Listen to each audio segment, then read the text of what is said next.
Who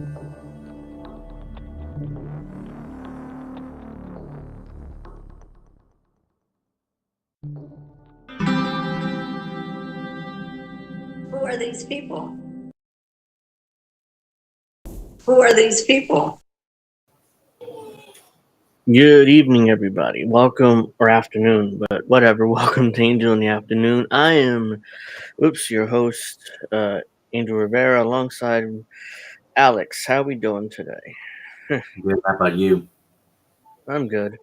I got everything off my chest last night, so I'm doing much better now, and I'm ready to. Oops, why is this not working? I'm ready to talk about the elections. By the way, the Yankees picked up Luke Weaver's option. I just saw it from. Okay, we did. I did suspect last night they would do it, so Yeah. okay. It's only 2.5 million, so it's not that over expensive. Thank you, Steph, for joining us. Please, if you haven't, give us a like, subscribe. Very important to subscribe as well. Indy says it's much better lit, Alex. So there you go. So let's get started. Well, this kind of annoyed me because on Sunday, there was a rally at Madison Square Garden. So allegedly, that Donald Trump had a rally there. Allegedly, it was full of Nazis, or actually, it was compared to the 1939 rally, Madison Square Garden rally, the Nazi rally that took place there. And yeah, anyways, there was multiple jokes and stuff told. None of them were really that funny, but there's one in particular that really offended people, or at least people act like they were offended. It was about the joke that some comedian made. I forget his name right now. They call him Kill Bill or something.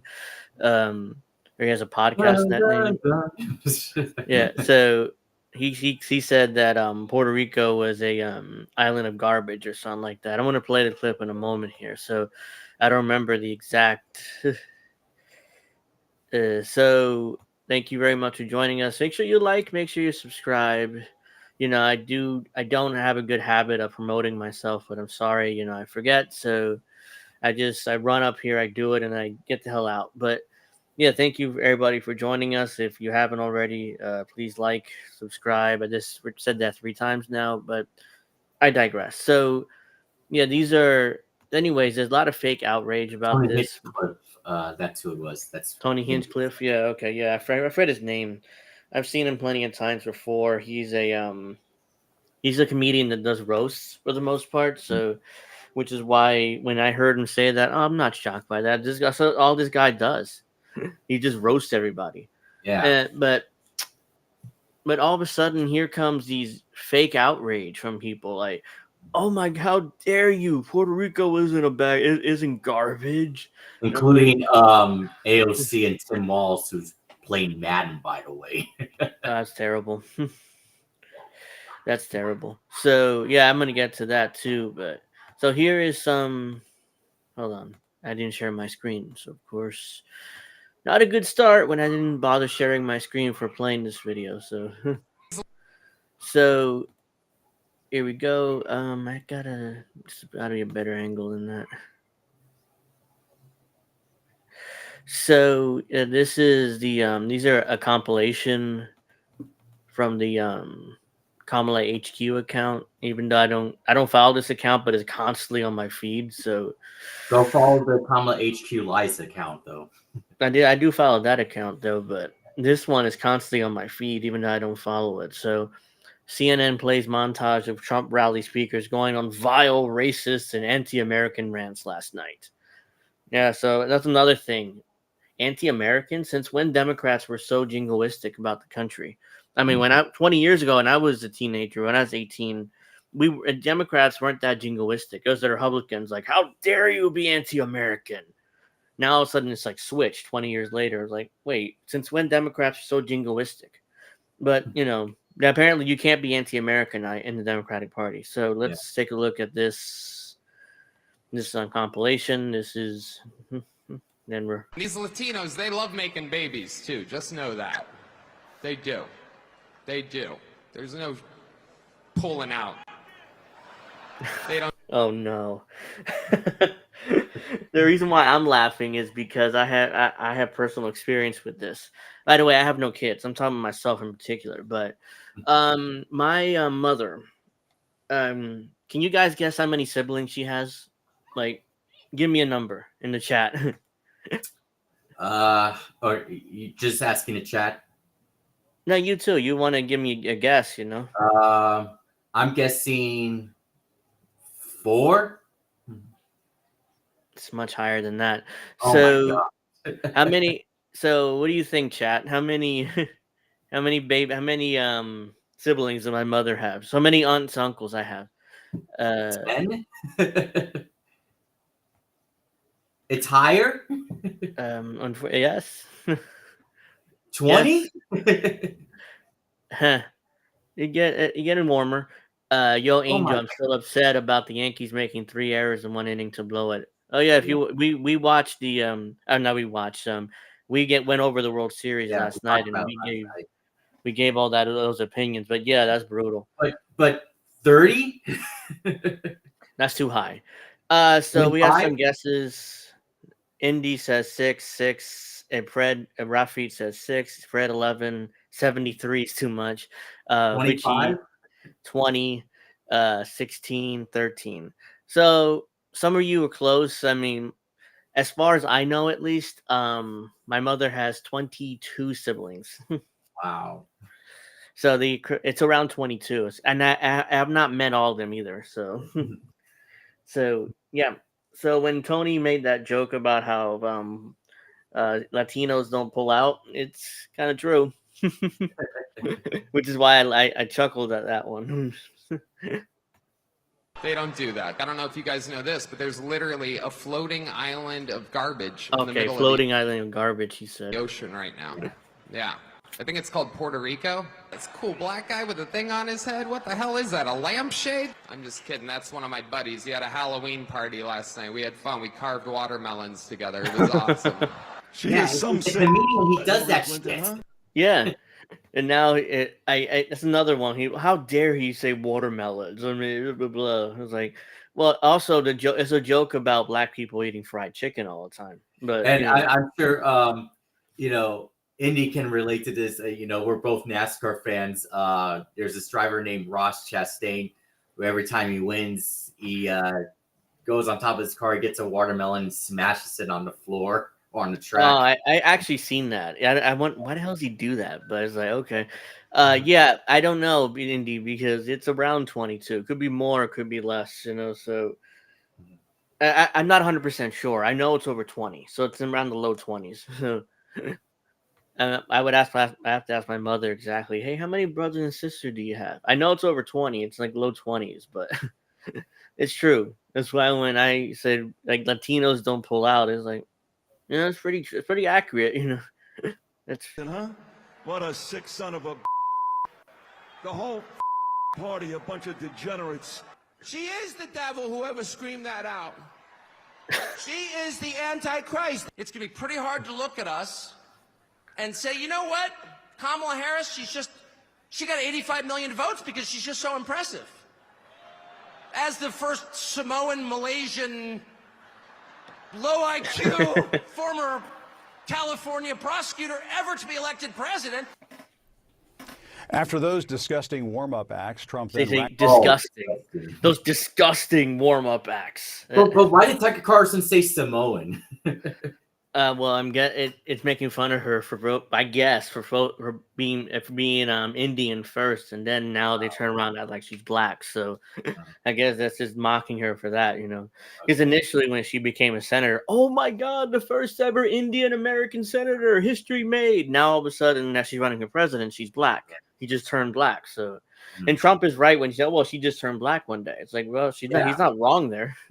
People got mad at him for, oh, she always been black. And no, she hasn't. She identifies Indian initially.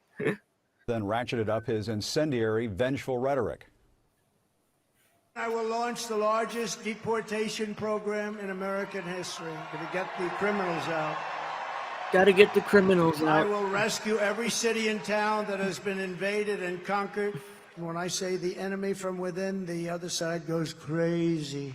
Becomes the sound of, oh. people. How can he say, no, they've done very bad things to this country. They are indeed the enemy from within.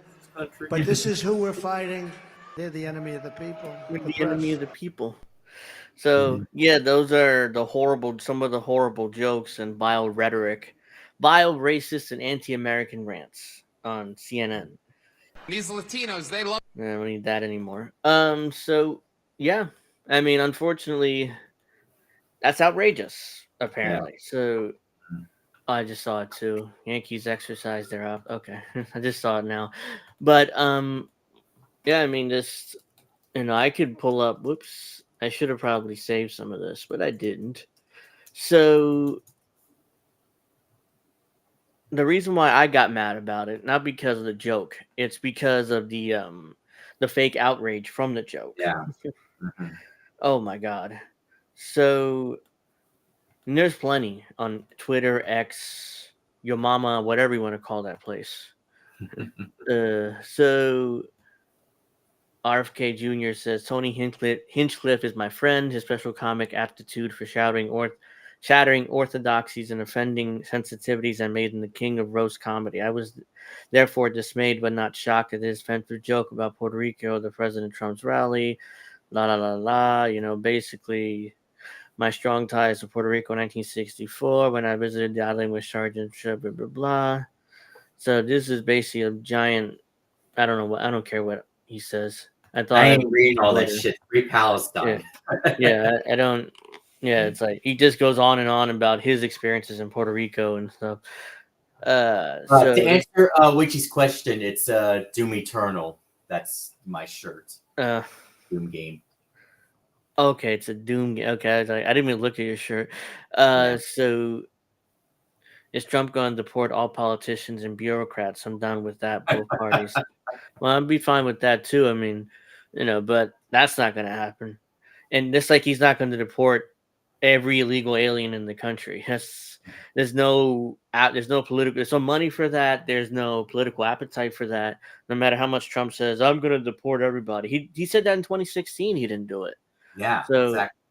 And there, Mark Anthony says, I'm here to tell you, even though some have forgotten, I remember what it was like when Trump was president. I remember what he did and said about Puerto Rico, about our people. I remember about how Trump was devastated Hurricane Maria. Yeah. So this is, I don't think there's any music to this. I've seen this. Mark, this is Mark Anthony. Even though some have forgotten, I remember what it was like when Trump was president. Yes, he remembers. I remember what he did and he said about Puerto Rico, about our people. Puerto Rico. I remember after Hurricane Maria devastated our island, Trump blocked billions in relief while thousands died. I remember when our families lacked clean water and electricity, Trump threw paper towels and called Puerto Rico dirty and poor. I was not surprised because I also remember that he launched his campaign by calling Latinos criminals and rapists. No, that's not. Oh my God. He'll separate children from these criminals and rapists. No, he's talking about illegals. Illegals. Puerto Rico is American citizens, but their families and threatened to use the army to do it. See? This election goes way beyond political parties. Let's remember what the United States represents and stands for. United, regardless of where we're from. I am Mark Anthony and I remember. That's why I support Kamala Harris for president. I'm Kamala Harris, and I approve this message. So it's an official campaign ad. Sounds like Mark needs to know, if you get what I mean. It sounds like it's an official campaign ad. Yeah, but did you get what I meant by that? I didn't understand. You know the song "I Need to Know," or I don't know if that's the official song, but you know that famous song from his. It sounds like you know. Even X, the notes. FEMA monthly reports that are publicly available show significant allocations of billions of dollars directed to Puerto Rico's public assistance, emergency aid, hazard mitigation. The Stanford Act mandates federal disaster funds managed by FEMA cannot be blocked by the president. Well, that was right. He needs to know. So by definition, even Trump couldn't block the money, even because FEMA has the authority to give money without authorization from the White House. So that money's been pre-allocated by Congress. So if there's a emergency, they handle it. They don't need the president telling them what to do. So unless it's Joe Biden and unless they spent all their money, that's a whole other thing. Like we talked about a few weeks ago in North Carolina, what's going on over there with their hurricane. I've seen recent videos. It's still they haven't done anything. No, everybody's forgotten about North Carolina. I've seen people are still living in tents. People are, in fact, it's a city and it's been completely destroyed. And whenever people go in there, it's nothing but the smell of death, and nobody's bothered going there to clean up or anything. It's just been completely abandoned. It's total tragedy. Yes, Donald Trump did famously, throw paper towels at people like a basketball, and yes, he did. But however, Trump has been president in 4 years. Has Puerto Rico been helped? No. Kamala Harris and Joe Biden and the Democrats have not done a damn thing to help Puerto Rico in the last 4 years. No. But somehow but now Trump's running again. Oh my God, look at Donald Trump said this, and he didn't do anything for Puerto Rico while he's president. It's like, but you haven't done anything either. So, and now Kamala Harris came out with this detailed plan on what she plans to do with Puerto Rico. And I'm like, she hasn't do any of it. You're not going to do a damn thing. Any of it. So I'm like, why? I mean, I hate all this virtue signaling. Radio Free Pizza says, "Tell me, baby girl, because I need to know." Okay, that's what you're referring to. Dems are in charge of committing a genocide. The unfunny joke is a joke in comparison. Yeah, I mean that's the one thing Democrats cannot get over is the fact that they're funding a genocide. And don't get me wrong, Trump will fund it or continue funding it too, but he's not president, so he doesn't. It's the Biden Harris administration that that will that ultimately holds accountability for that. Let's see, a lawsuit filed last week, a 13-year-old upcoming 2000 where P. Diddy assaulted him. Jennifer Lopez was at that VMA party with her boyfriend P. Diddy when it was occurred. Jennifer Lopez just endorsed Kamala Harris and cried about Puerto Rico. Yes, she just did this. I saw this. So, and something India, I think, tweeted this. Like, why is there all these celebrities tweeting? He tweeted at me. He tweeted at me because P. Diddy is like, yeah, that's it. I forgot Jenny dated him and was around that time. So let's watch this. He has consistently worked to divide us. At Madison Square Garden, he reminded us who he really is and how he really feels. It wasn't just Puerto Ricans that were offended that day, okay? It was every Latino in this country. It was every one of them? And anyone of decent character. Yeah, everyone. Every Latino was offended, according to Jennifer Lopez. So we'll see. I mean, I know Latinos who are not offended personally, so it's like. I mean, look at all the Latinos who are supporting Trump right now. I mean, yeah, and we'll get to that in a moment. But I know people who went to the rally at Madison Square Garden personally. I mean, I didn't go, but I was invited. It was like, nah, I'd rather not show my face there because if there's pictures of me there, I'm gonna get Angel's a secret Trump supporter. See, there he is at the Garden. So. It's like, let me just avoid the whole situation. I'm wearing a Doom Eternal shirt, so I'm a Trump supporter now. I know people went to the rally. I mean, it was Donald Trump filled up Madison Square Garden, and that's what has these people scared because New York is a blue state, and all of a sudden he's filling up Madison Square Garden. It's like, what the hell? You can't do that. And now there's protests in front of Madison Square Garden to force James Dolan to apologize for having Trump there or allowing Trump to do a rally there. James Dolan being the owner of the Knicks and the Rangers in Madison Square Garden. So but yeah, I don't think he's gonna apologize. I'm pretty sure he'd probably vote for Trump too. So James Dolan.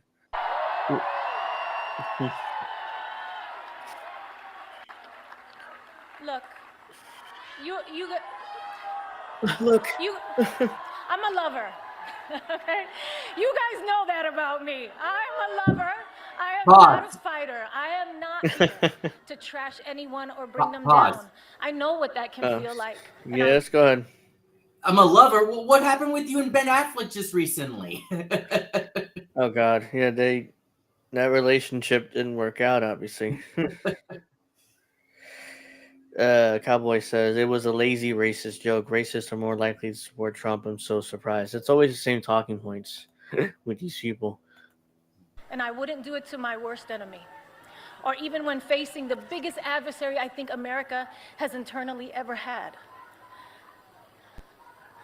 But over Kamala Harris's entire Wait, career. hold on. Did she just say what I think she? Hold on.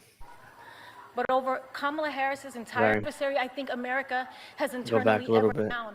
I know what that can feel like, and I wouldn't do it to my worst enemy. Yeah, Or even when facing the biggest adversary I think America has internally ever had. Wait. The biggest adversary that America has internally ever had. So that's like Donald Trump's rhetoric when he says the enemy within. And Democrats melt down about that. It's like, how dare he say the enemy within? We're all Americans and we all supposed to come together. Now Jennifer Lopez like says something similar, like in 10 words, when it didn't make any sense. But nobody has a problem with that now. Because now Donald Trump is the enemy within, according to her. So like hypocrisy. These people are not bothered by it. But over Kamala Harris's entire career, she has proven to us who she is. A proud daughter and son of Puerto Rico. It's just ridiculous. And let's see. The biggest I wanted to highlight, hold on. This is why movies suck now. I mean, movies have sucked for years, but we can get into that some other time. I am Puerto Rican. Soy boricua carajo. And yes, I was born here. By the way, that's the only words in Spanish she knows. She is not a fluent Spanish speaker at all. You know who speaks better Spanish? Ben Affleck. But hold on, let me see. I am Puerto Rican. Soy boricua carajo. And yes, I was born here. And we are Americans. I am a mother. I am a sister. I am an actor and an entertainer. And I like Hollywood endings. I like when the good guy, or in this case, the good girl wins. I thought Jennifer Lopez was born in New York. Didn't I read that she was born in New York? Yeah, but she's now claiming to be Puerto Rican for political reasons. Well, no, but she said born here. It took place in Las Vegas. She was born in Las Vegas? No, she's born in New York, I'm pretty sure. She just said here, like here, the United States, I guess. Oh, okay. Yeah, that's what she meant. But those three words in Spanish, that's the only thing she knows. She's not fluent at all. So I don't know. And a lot of these Latinos a lot of these celebrity Latinos who have all this fake outrage, none of them speak a word of Spanish. And they cloak themselves in the Puerto Rican flag, like, oh well, I'm Puerto Rican. That was outrageous what Tony Hinchcliffe said, and a lot of them just say Trump said it, which Trump didn't say it. But like, all right, let's see. Senior Harris campaign officials say campaign internal data shows them winning by double digits among battleground state voters who made up their mind in the last week. Focus groups officials say show damage to Trump Madison Square Garden rally in Puerto Rico comments. Can you show us where it is? White House reporter at the Washington Post, formerly at Boston Globe. So no, this is campaign. The campaign claims they have internal data that shows them up by double digits. No, they're just telling this Washington Post reporter, "Oh yeah, our internal polling says we're up by double digits with Latinos. Just write that down and believe us." And he does. He just writes it down. On Twitter. So that's what he's saying. There's no evidence for this. I mean, all the polling I've seen say Trump is not up, but he's up with Latino men, not Latinos in general. Like let's see. Puerto Rican, Pennsylvania voter. I was leaning towards Trump, but not anymore. Puerto Rico means a lot to me. These comments at Madison Square Garden changed everything. I have to stay on the right side of history. I don't believe her. Believe her. But we can. This is CBS Morning News. That island means a lot to me, and not only to me, to all us Puerto Ricans that live here in the mainland. Jean Marie Lugo has lived in Philadelphia for 20 years. She says she was leaning toward voting for Trump until now. It was a day that changed everything. I finally said, no, I have to be in the right side of the history. I don't believe her at all. I'm not buying that because there's multiple things. One, she's using the exact rhetoric from the Harris campaign. You see with the hand, I have to stand on the right side of history. Why would she care about being on the right side of history? She's just a random person from Puerto Rican from Philadelphia or Pennsylvania. I'm assuming she lives in Philadelphia because most minorities live in Philadelphia. But am I being racist with that? I don't know because I've been to Philadelphia plenty of times and mostly minorities. So the White House altered transcripts of President Biden's garbage remarks. Oh yeah, that's a whole other thing. I forgot about this. Joe Biden referred right when Kamala Harris is giving her big historic speech in Washington, her final remarks to the American people. At that same exact time, Joe Biden was calling Trump supporters garbage on a random Skype call. Like, first of all, why is he on Skype? Second of all, why is he saying that? Honestly, I think he's trying to sabotage Kamala Harris. I mean, it's like, oh, you want to be unifying now, bitch? After everything you did to me? Okay, now I'm going to say Trump supporters are all garbage. Good luck trying to deal with that politically now. like whenever Joe Biden is lucid, you notice that he's sabotaging Kamala Harris. Because he was screwed. In his mind, he was screwed over by Kamala Harris and the Democrats. And he's not wrong. We got John Leguizamo now for strike back at anti-Latino and anti-Puerto Rico hate schemers. Vote against Trump. Vote for Kamala Harris. Hurts him where it hurts most at the ballot box. I can't even read this. Didn't he do something similar? Making a joke about, I don't know, was it Puerto Ricans or whatever? I think I've seen people post clips of him doing something similar. So yeah, and George Lopez did too. I'm gonna play that in a moment, but. So let's see what Mr. Leguizamo has to say. Look, if you're Latino or Puerto Rican and you heard that disgusting, despicable abomination, una abominación of what that guy said at that hate rally for Trump, and don't give me that BS, you didn't know what he was saying. How did you put in the teleprompter then? How'd you hire him? On what credentials? This is BS. Look, the only way to get back at Trump for this, because we know this is the real him. First of all, comedians don't use teleprompters. They just speak from the cuff. Exactly. Unless he uses teleprompters. I mean, he's like, why? There are teleprompters there and he's speaking, but he wasn't looking at them. He's like speaking from the cuff.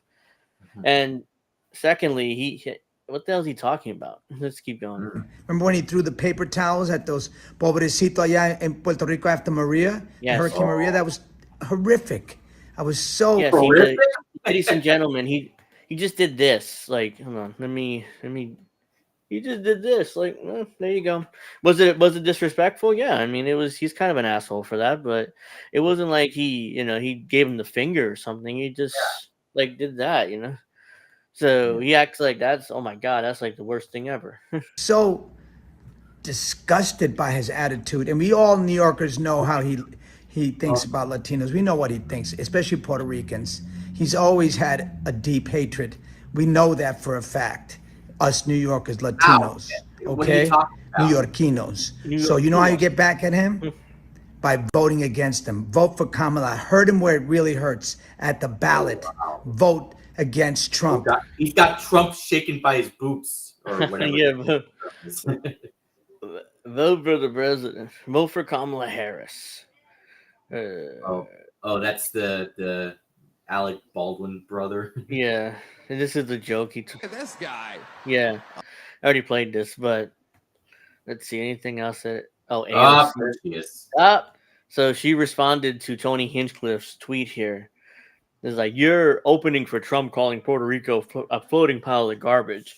4,000 plus Puerto Ricans died under him. This isn't a comedy store. You're using your set to boost neo-Nazis like Marjorie Taylor Greene and stripping women's right to the Stone Age. Your sense of humor doesn't change that.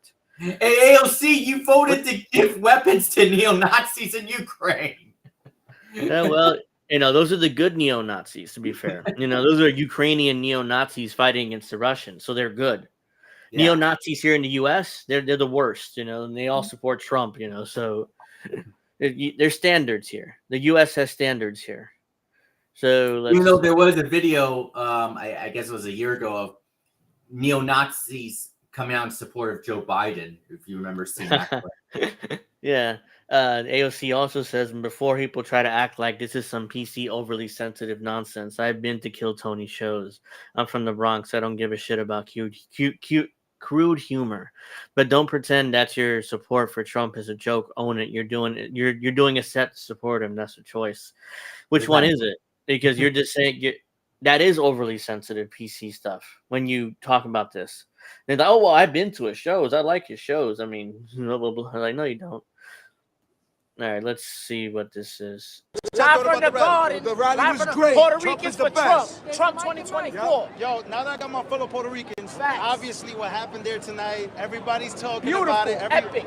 But the Puerto Rican joke, the garbage island stuff, do you guys even give a fuck about that? No, I don't. No, I don't. I don't even pay a mind. I don't even pay attention to it. Puerto Ricans for Trump. Lock in. Stay locked. Stay locked in on the go. Y'all already know, my boy. I told you guys. So yeah, so that's a video that he asked a couple Puerto Ricans there if they cared, and it's like, nope, don't care. Oh, again, this is brutal.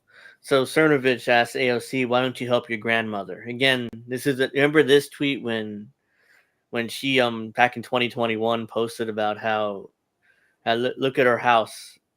Mm-hmm. I'm not sure you remember this, but I do. I mean, this is like 2 years after the hurricane. And AOC posted this, it's like, oh, my abuelita fell ill. I went to see her house and, it's still in horrible shape. Hurricane Maria relief hasn't arrived. Trump blocked relief. Again, that talking point was a lie. But, and I thought to myself, why the hell don't you help her? Aren't you in Congress? Don't you make six figures? Yeah. Like, why the hell aren't you helping her? I mean, I would not, if I had a job with six figures and I have family in Puerto Rico and I see them like that, there's no way I would leave them like that. Their house would get fixed.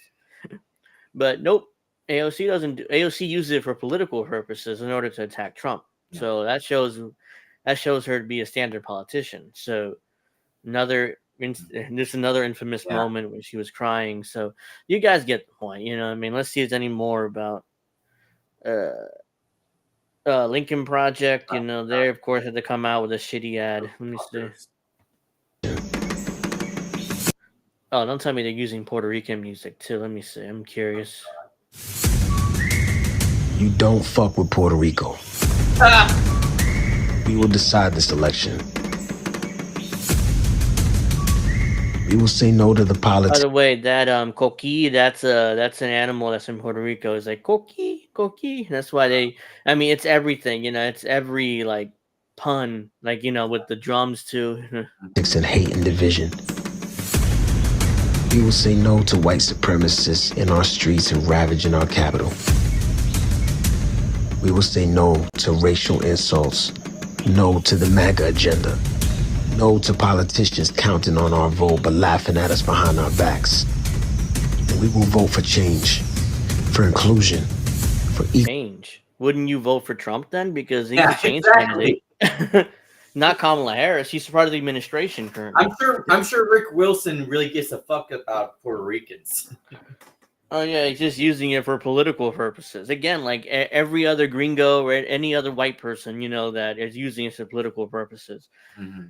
For equal rights, for freedom. We will vote for Puerto Rico and for America. And we will take the garbage out where it belongs, to the trash. Because when you mess with Puerto Rico, you mess with all of us. When you mess with Puerto Rico, you mess with all of us? That's not true. America doesn't give a crap about Puerto Rico. Puerto Rico is a forgotten colony. They say, no, it's a commonwealth. No, it's a colony. Let's keep it real. Puerto Rico is the forgotten colony. Nobody cares about Puerto Rico. Very few Americans care. If they cared, they wouldn't have, like, where are all these white people and where are all these celebrities when Obama passed the Promesa Act? Where were they? When basically what the Promesa Act is, it creates a board of directors, like a corporate board of directors to oversee Puerto Rico financially. So if the Puerto Rican government wants to pass like economic reforms or something, it has to go up to this board of directors, which is appointed by the president, in order to see if it's approved. If it's not approved, they can't implement it into law. So yeah, Puerto Rico is a board of directors, everybody. So a corporate board of directors appointed by the U.S. president. Joe Biden didn't repeal it, so Kamala Harris is not going to repeal it. Donald Trump definitely isn't going to do it, but let's not act like Donald Trump hates Puerto Ricans more than any other white elite American in Washington. That's not true. Even AOC looks down on Puerto Rico. I don't care what she says. Well, I mean, my abuelita lives there, and her house is a disaster, and she never got any aid. She doesn't care. When's the last time she went back to the island? When's the last time I heard her speak Spanish? I mean, she doesn't care. So what time? Do I have time? I have plenty of time. Okay. So forgot about this. Sunny Halston. This whore. This woman here.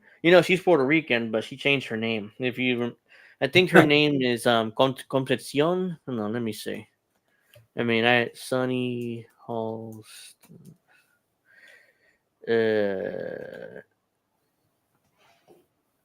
Ascension. That's her name. Ascension Sunny Halston.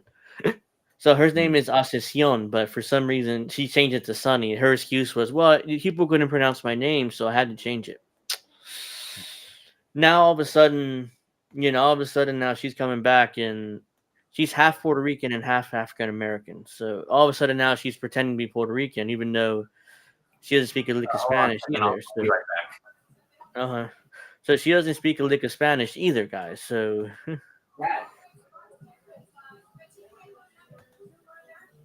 I'm using Angel for fried chicken. Dr. Nick Riviera says PR is actually independent when the U.S. took it over. Yeah, for like 2 months after they declared independence from Spain, and then immediately the U.S. annexed it once the war was over, once the Spanish-American War was over. Miss Witchy Perfect says I'm voting for Angel. I'll take your vote, but What about me? What about me? Nick Rubia says, or we can get one more person. INN can be the #1 news network on Kick. Yeah, please follow us on Kick. Follow me on Kick too. Those links are on the description box below. But so let's see. So let's see what Sunny Halston or Ascension has to say here. And as Ascension has something to say about the island that I love, where my family is from. Puerto Rico is trash. We are Americans, Donald Trump. Americans. Okay. We voluntarily serve disproportionately high in the military. No, we don't. While you have bone spurs. No, you don't. The history behind that is Puerto Ricans were forced into the military during World War I because the White House, the U.S. needed more bodies to die in World War I. So it was like, oh, Puerto Ricans, make them citizens. They didn't want to be citizens, but it's like, oh, make them citizens anyway. We need bodies to fight in World War I. We fought in World War I. We fought in World War II. We fought in Korea. We fought in Vietnam. And we fought in every single war since then. It's not because we love it. We love the country. It's because we were forced into it. So let's see. What else does she say here? Voluntarily serve disproportionately high in the military while you have bone spurs. No, if there was a draft, I can get away with 6 medical deferments, I would do it. I have bone spurs. I have a bad back. I have a bad shoulder. I can't go fight. I'm nearly 40 anyways, so I probably would be out of the range of the draft anyways. But even if there's no way. It's like that's not a good thing. Oh well, we fought while you had bone spurs. Basically calling him a coward. I wouldn't fight for this country either. And we vote. Pennsylvania is home to almost 500,000 Puerto Ricans. North Carolina, 115,000. Georgia, 100,000. Arizona. That's why did the Kamala Harris campaign pull out all ads from Puerto Rico? I mean, not Puerto Rico. North Carolina. Then they pulled all their funding for ads from North Carolina because they're going to lose North Carolina. They don't want to waste any more money there. So like, oh well, there's 100,000 Puerto Ricans in North Carolina. Yeah, and a lot of them are underwater or dead because of the fact that the administration did nothing to help them. Because a lot of North Carolina is still underwater. But Arizona, 64,000. Wisconsin, 61,000. Michigan, 43,000. Nevada, 27,000. We vote Donald Trump. Trash.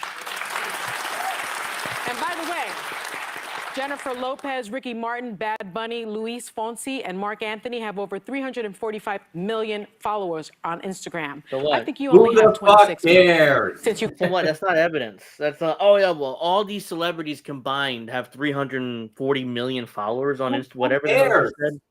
And you only have what? A few million? You're a loser compared to all. Like it's like stupid. Care so much about size. And we don't like what was said about Puerto Rico. And we know how to take the trash out, Donald Trump. Trash that has been collecting since 2016. And that's you, Donald Trump. So wait a minute. So Yeah, go is ahead. she including the Biden-Harris administration too? Since 2016, you're including that administration as well?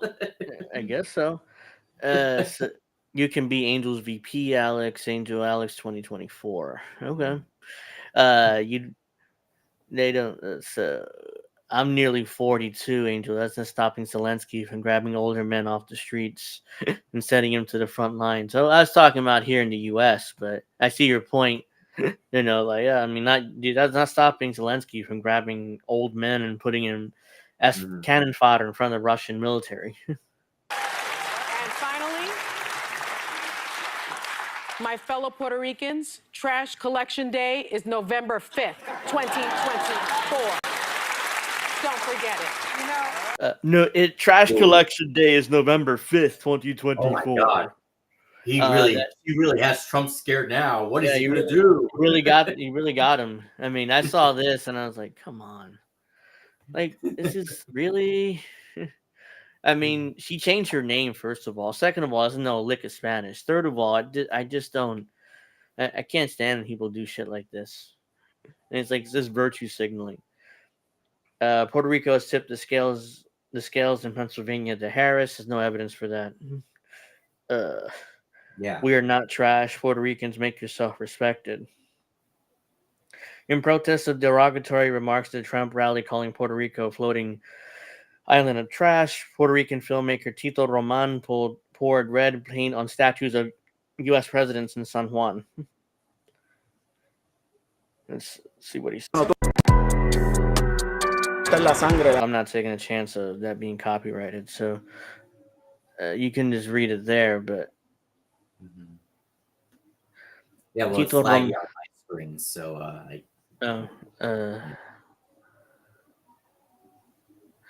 so yeah, he's just like grandstanding here because he's pouring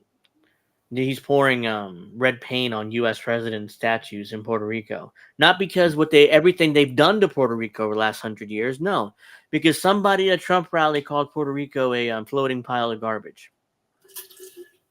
It's just pathetic, you know. He wearing a hat says "Free Puerto Rico," but they didn't make him mad. Everything that was done to the island by the U.S. empire over the last 100 years. Nope. What made him mad is somebody at a Trump rally said a mean thing about Puerto Rico. Oh, and by the way, Puerto Rico does have a garbage issue. I mean, I'm not sure anybody knows this, but there's a major garbage issue on the island right now.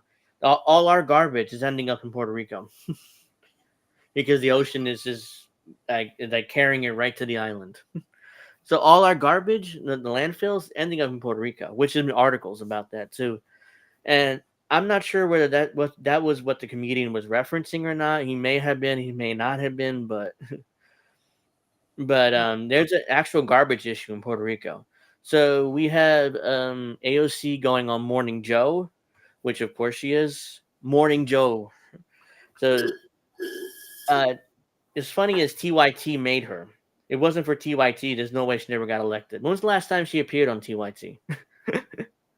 I can't even remember. Let's be clear, politicians been years in Pennsylvania, politicians in Florida, Republicans, they're wildly trying to scratch back and apologize and move away from that. Mika, in any other political world, in any other political reality, after something like that was said, Democratic politicians, Republican politicians before Donald Trump on this level, they would have all condemned the hate speech. They would have all condemned the attacks against Puerto Ricans who are American citizens. They would have all done that. But what happened here? One speaker after another speaker after another speaker got up there and talked. Nobody condemned him. Donald Trump got up, didn't say a word about it. So you've got hours and hours of speakers saying more and more offensive things, holding up a crucifix and calling Kamala Harris evil and the Antichrist. Yes, she is. Nobody says that what the comedian said was wrong. And by the way, Donald Trump knew by the time he went on stage the reaction he was getting. But he also knew, hey, maybe some bigots on the far right, maybe some angry young men will be motivated and think that's funny, and they'll be on my side. Right. So Donald Trump, knowing what he said, knowing that Puerto Rico was called... There was a speaker who just did this with a crucifix. Just started talking about how evil Kamala Harris is and how offensive she is. That's what he's referring there. And it's like, oh, how dare he hold up a crucifix and call Kamala Harris evil? Like, you know, he's just doing this, like, with a goddamn crucifix. Like, a floating pile of trash. Donald Trump remained silent. No, don't go, That's like, okay, Puerto Ricans, you know. Americans, you know. As you have to speak to your child this morning to say that all Americans don't think that way. All Americans Donald don't Trump think does. that way. The people that spoke after the comedian do. It was there was a very clear opportunity to mitigate the damage, and every speaker last night refused to do it. This is what's called normalizing. Normalizing hate. Yeah, Horace AOC. It's normalizing. So we have a bunch of random people. I don't know who any of these people are. It must be MSNBC contributors or something. And AOC in the bottom right-hand corner. And let's not mince words about what that leads to. That is the process that leads to fascism. Of course, it leads to fascism somehow. Offensive, shitty jokes, and calling an island garbage somehow leads to fascism, ladies and gentlemen. So, of course, Kyle Kalinski's on that train as well. Oh my God, have you seen? I mean, I have not seen his channel in a while, but I've seen his ex. I mean, constantly he pops up a lot on my feed. Yeah, and he's like he falls for every single shitlib talking point, acts like it's real. I mean, I'm just fucking amazed. So we have everybody says Jimmy Dore's the grifter. Come on. I mean, the evidence for that is that. And the fact of it is, Jimmy does all these ad reads now, which Kyle points, oh, well, he's a grifter. He does ad reads. I don't do ad reads. It's like, yeah, but he's not the one pushing Democrat Party talking points, even if he does ad reads every once in a while in his videos or on his channel. Let's see. Anything else interesting here? Aubrey Plaza calls out comedian Tony Hinchcliffe's controversial comments about Puerto Rico. Thankfully, my sweet abuelita wasn't here to hear that disgusting remark, but if she were alive today, she would say, Tony Hinchcliffe, go fuck yourself. Ooh. So I don't know who she is.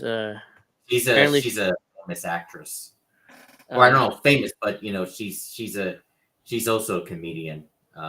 So she's... I think she's on an NBC show. I don't remember what it's called, but I just wanted to very quickly respond to the racist joke that was made at that Trump rally about Puerto Rico, where most of my family is from. Thankfully, my sweet abuelita wasn't here to hear that. She butchered the word abuelita. She definitely doesn't speak a lick of Spanish, and then she acts like she wants to do fake outrage too. Disgusting remark, but if she was alive today, I think she would say, Tony Hinchcliffe, go fuck yourself. And yes, the Wall Street Journal can quote me on that. But anyways.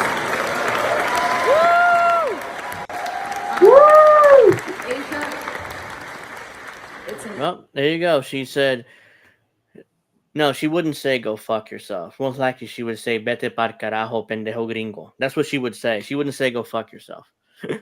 which basically says, "Go to hell, you fucking white person." So, but she wouldn't say "go fuck yourself" if she's from Puerto Rico. So, let's see. It might be time to move on to a different topic now.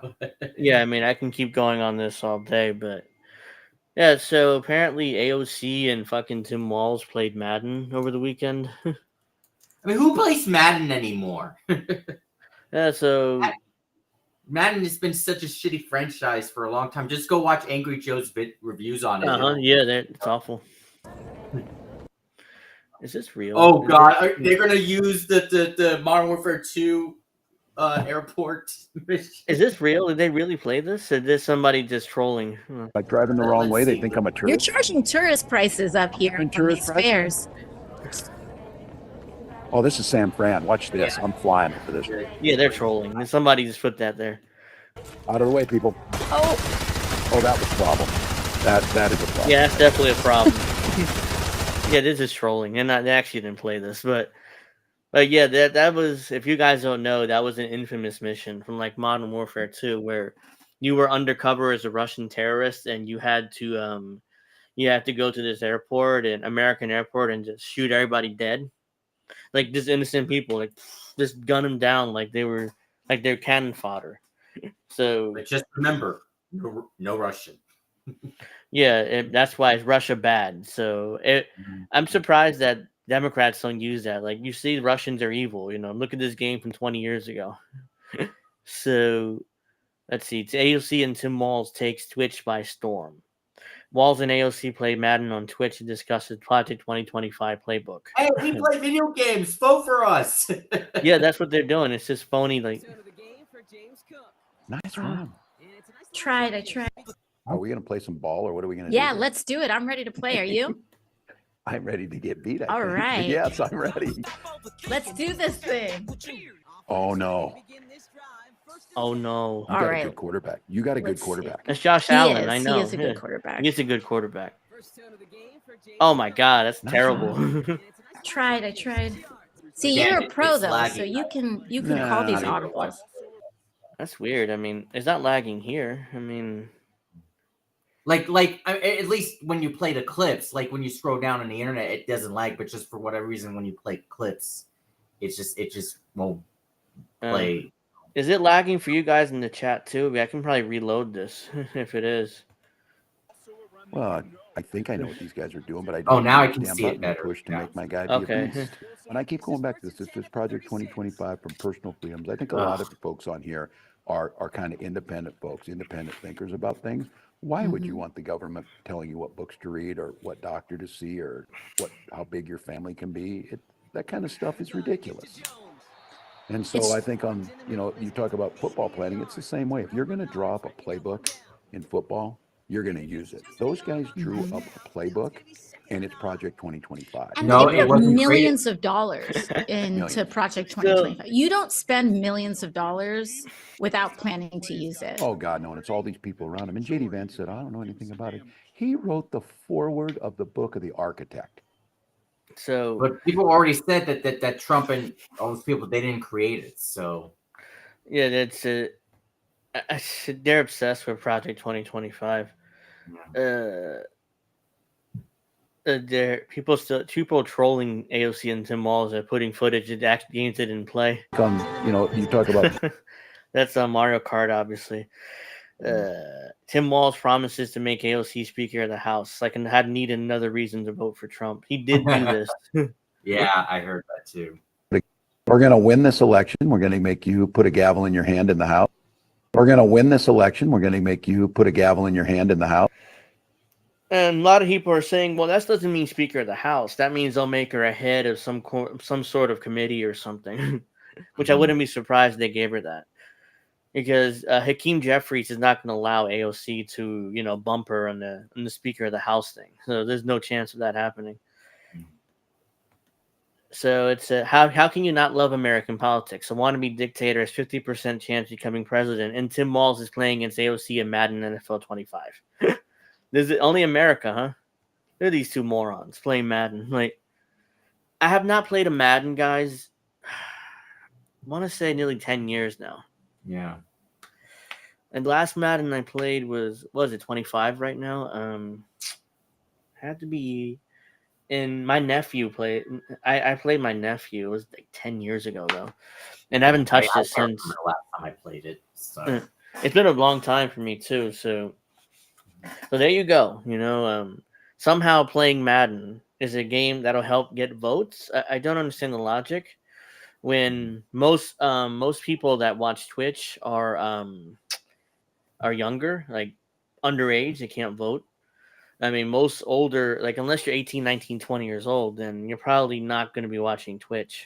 If you're like 35, 40 years old, most likely.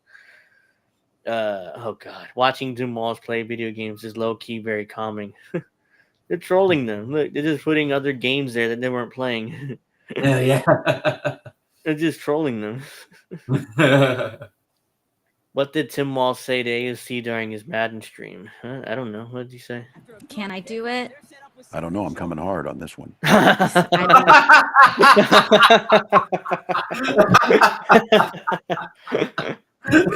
I wasn't expecting it. That's why I'm like, what did he say? I don't know. I'm coming hard. Can I do it? I don't know. I'm coming hard on this one. Okay, I'm coming hard. I don't know. I assume he meant he's gonna blitz, but yeah, I didn't come out right. So Governor Tim Walz and I both lost our dads when we were teenagers. So did I. I mean, that's not anything special, unfortunately.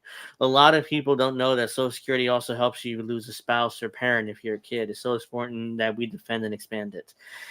Yeah, except I haven't been doing it. no, I mean, this is all campaign rhetoric. I mean, even though I lost my dad as a teenager too, but I'm not virtue signaling about it on Twitter. I think a politician would. I just learned something too. I did not know. Maybe I should have. That what we have in common. My dad too passed away when I was 19. I had a little brother in elementary school, and I talk about it too. The Social Security survivor benefits protected my family, protected my I had mom, no left her in her house. idea. I My had no little idea. brother I'm was sorry to able hear to that. collect it. Yeah, no, and you too. Like you said, you don't want it to happen to anybody, but boy, I'm certainly grateful it was there. And again, we pay It's a great point by Indy. Like they also don't know who Madden is. Yeah, Gen Zers don't. They only know John Madden's name because of the game. They have no clue John Madden what is or was. They have no idea he was a head coach in the NFL. They have no idea that he did commentary for decades at NFL games. So they have no idea who Madden even is, except that it's the name of the football game they play. you pay into that. So I've been kind of out there because I'm a little bit miffed. Donald Trump's proposals will bust Social Security, and for families like ours, it was the difference between potentially losing your home and things. So, Yeah. Yeah. No, totally. Yeah, totally. No, absolutely. And I'm sure you can, in having that experience, I'm sure you can testify yourself in how those benefits, especially for our younger siblings, it can help them go to college or get an apprenticeship or try a job for the first time. Or, my mom, it'll go all towards your rent, which is what happened to me and my mom. When my father passed, we did get the Social Security benefits, but it ended up going all towards our rent. And this is like 20 years ago. Imagine what it happens today. It probably covers part of your rent.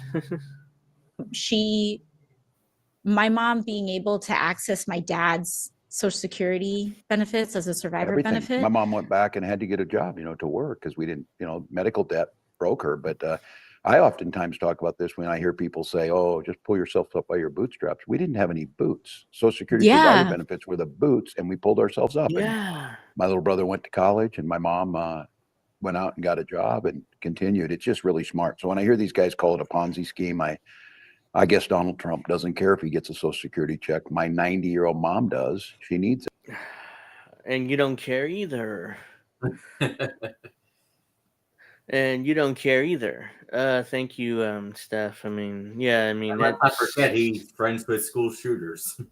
Yeah, you accidentally said that. Well, no, because every time people have been asking, he hasn't, corrected on that. Yeah, he still really hasn't even mentioned it. So we'll also get to my election predictions in a moment, and just want to see. Oh yeah, this.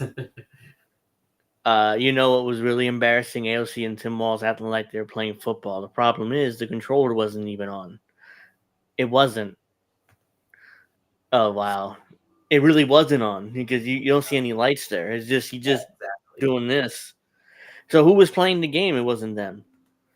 I wouldn't be surprised if there were two people playing the game while they were just commentating over it, acting like, "Well, what a great run!" It was like, so fucking bad. Like, Jesus fucking Christ. yeah, it's like, "Oh, what a great run, Alex! Oh, thank you." And I try, and it's like, and now you're looking at this, you probably realize they weren't even playing the game because the controller wasn't even on, at least on Tim Wall's side. Hey, we're going live. We're about to go live with Tim Walz playing Madden in about an hour. We'll be talking about a lot of other things, but hop on our Twitch stream to check it out. Hey, everyone. But yeah, that was her announcement. They were about to go live. Blah, blah, blah. The biggest takeaway from the weekend, it cannot be overstated how bad AOC and Tim Walz suck at Madden.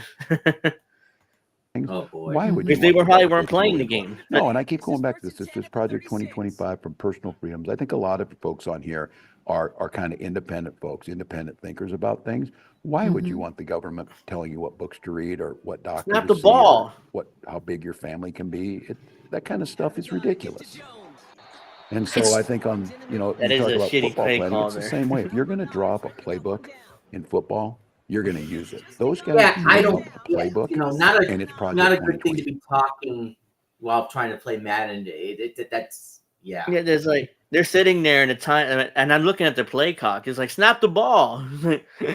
And they put millions of dollars into Project 2025. You don't spend millions of dollars without planning to use it. Oh God, no! And it's all these people around him. And JD Vance said, "I don't know anything about it." He wrote the foreword of the book of The Architect. Who wrote that? Yeah, so they suck. I guarantee they weren't. At least Tim Walz wasn't playing. I don't know about AOC, but Tim Walz and AOC on Twitch playing video games, casually discussing the ending the filibuster. These are not serious people. Two dipshits. So they were discussing ending the filibuster. And the Senate has their own things. They have kind of their norms and their customs, but in order, Maybe some of those norms. I'm just going to say I don't know where you stand, Yeah. but I'm guessing you and I are probably the same on the filibuster. But oh yeah, we got to get rid of that thing. Yeah, you got to get rid of that thing. Why didn't you do it the last 4 years? Don't know. That it's just political rhetoric with these people. Oh, crazy taxi!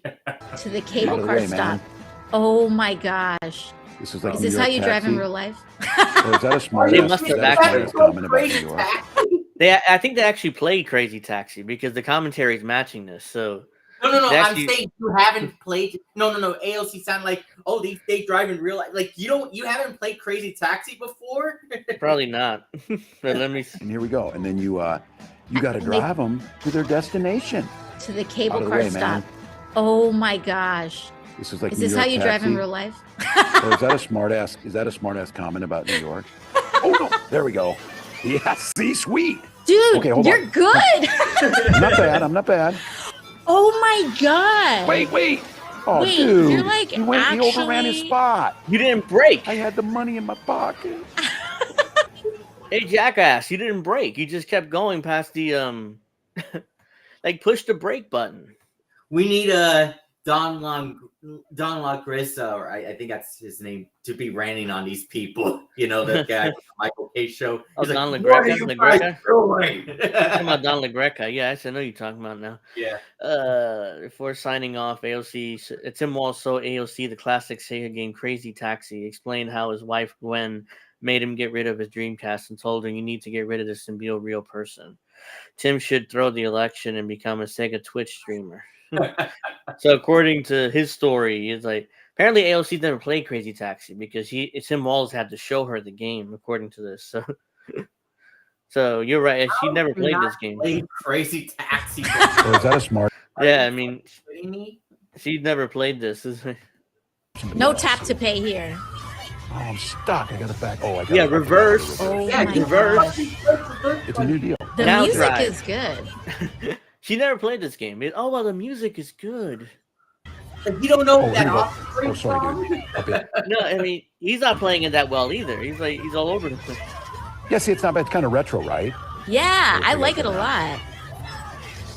Oh my All right, hold god. on. Okay, you're I was making a trying to do lot of this. money on this shift though. So you got 463. It's like a New York. I'm like a New York idiot. I'm like driving the wrong way. They think I'm a tourist. You're charging I'm tourist prices up I'm here charging from tourist these prices. fairs. Oh, go. Sorry about that. Oh, this is San Fran. Watch this. I'm flying over this one. Out of the way, people. Oh. Oh, that was a problem. They suck. They suck. I mean, I can't even finish that whole 4-minute clip. It was atrocious. How are they not embarrassed by that? Let's see. Steph says she's that's a funny profile. Oh wait, is that a profile pic mixed with Tim Walz and Joe Biden there? Or no? Yeah. Never mind. No, that's the official Walz. Yeah, it's did Tim Walz really tweet that AOC runs a mean pick 6? The more they try to keep presenting this dude as a guy, some sort of alpha male, it looks more ridiculous. You don't run a pick 6. It's not a deep system of offense. It isn't. A pick 6 is an interception that goes for a touchdown. Exactly. And Tim Walz should know this. He's a former football coach, allegedly. So he should know what a pick 6 is. It's not an offensive system you run.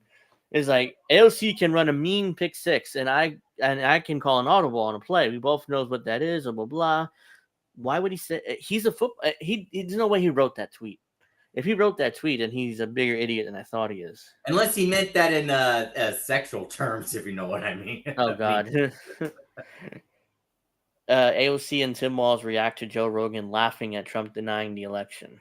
So yeah, we don't need to watch that. They watched, they're obsessing over this. I love just during the entire. I don't give a fuck if they're having fun. Yeah, I mean that's not what they should be doing. They should be actually doing campaigning. Kamala's losing the male vote by historic numbers. Solution: have AOC and Tim Walz live stream themselves playing Madden during NFL Sunday, mind you, while talking about Project 2025. Kamala's campaign manager and chief strategist should be fired yesterday. Game ended 0-0. They didn't score a single touchdown. 0-0. Oh God, I believe it too. The game ended 0-0. So apparently there was no scoring at all in this game. Oh my God! Come on, I could pick up Madden right now, turn it on, and score a touchdown within a few plays. I mean, it's not that hard to do. Madden is, unless you go online and play people online, but you on can the easiest mode and you'll score like 100 points or something like that. Yeah, it's easy. Madden's so easy. 20. I'm gonna do my predictions in a moment here, so we'll have fun with that. What time? Oh, we got so much time. I don't have to worry about. You wonder why people hate Democrats. Yeah, we all wonder why. Wonder why. So Steph says, which people talking about poor people, the nerve. Yeah, they treat us like, hey guys, we have to vote for us. So here, the kids. What do the kids do now? Oh yeah, they they stream video games. Yeah. So let's do that instead. It's the Pokemon go to the polls, Yeah, it's the Hillary Clinton thing. Okay, what do the kids are playing these days? Oh, Pokemon Go? Great, let's just do that and let's do that instead. Pokemon go to the polls. It's like, oh, that was the most brutal thing I ever heard in politics. Golden Monarch says next scene featuring AOC and Tim, Among You and I, the sequel to Among Us. That's pretty cool. Let's see.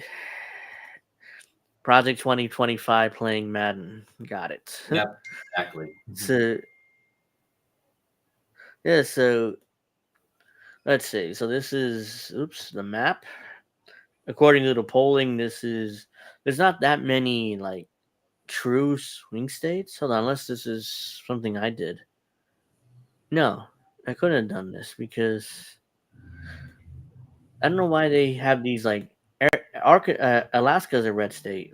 It makes no sense to do that because they have. Hold on, let me reset this map. Okay, yeah, that's what I thought.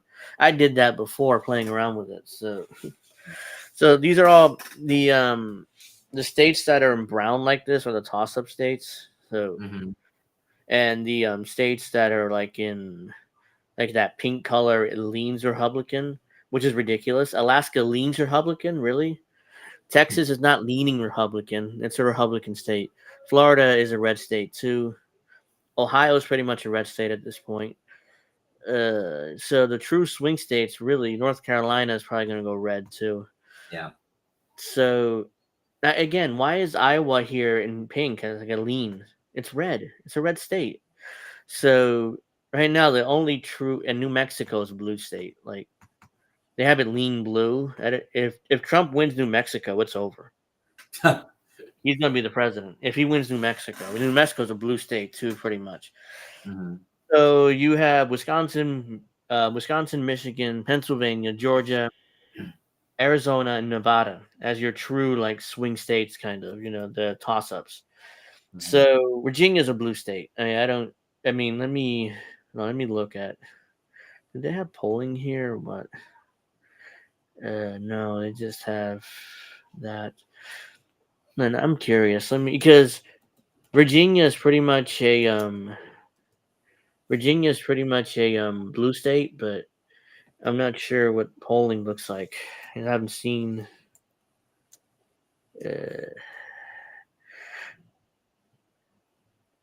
Yeah, if Kamala Harris is up by 10 points in Virginia, she's going to win Virginia.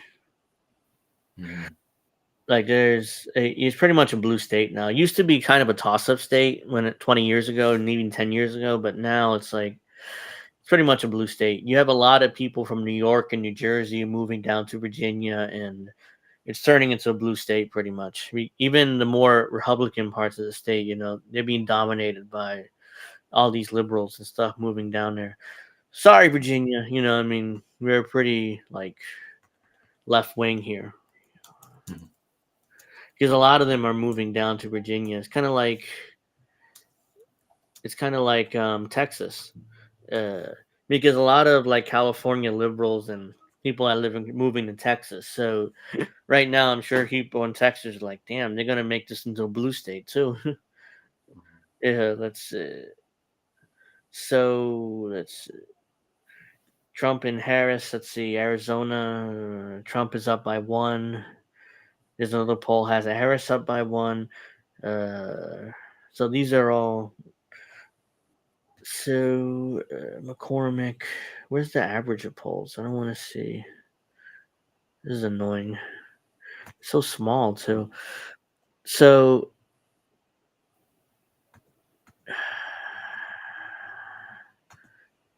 all right. So Trump Biden. How old is this? It's like really old. It says Trump Biden. Like, what the hell is? It's ridiculous.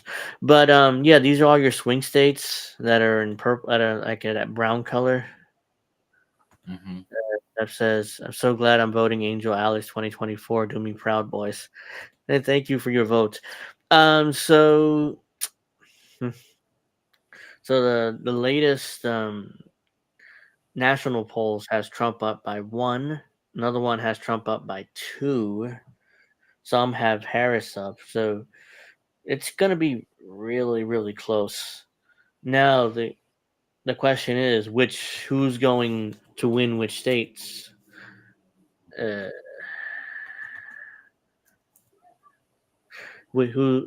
Oops. Because it's like for me, and look, and again, Georgia's probably going to go red. I can already guess that because based off, you can base it just based off the early voting because the majority early voters in Georgia are Republican. So just based off that and based off the fact that Georgia went blue in 2020, if you remember. So when Georgia went blue, what was the promise? Because I remember this specifically 4 years ago with the stimulus checks. This is why Georgia went blue, and this is why they voted for the 2 senators, Ossoff and Warnock. Like, oh, you give us those 2 senators, we're gonna give you $2,000 stimulus checks, and that was their whole campaign there. That was the whole campaign there, and it worked. They both in a red state, 2 Democratic senators won in a red state. So Yeah, so all of a sudden now it's like we never got those stimulus checks, so that promise was broken, and we pointed that out. And I was like, to this day, I'm like, Democrats still owe me $600. Like, where's the money? Yeah. So Georgia's going red. That's going to be. So let's put that as red. So they'll dominate the entire south of the country like they usually do, and no, that's not important. So yeah, I mean they were like, there's no way that I'll be shocked if Kamala Harris wins in Georgia.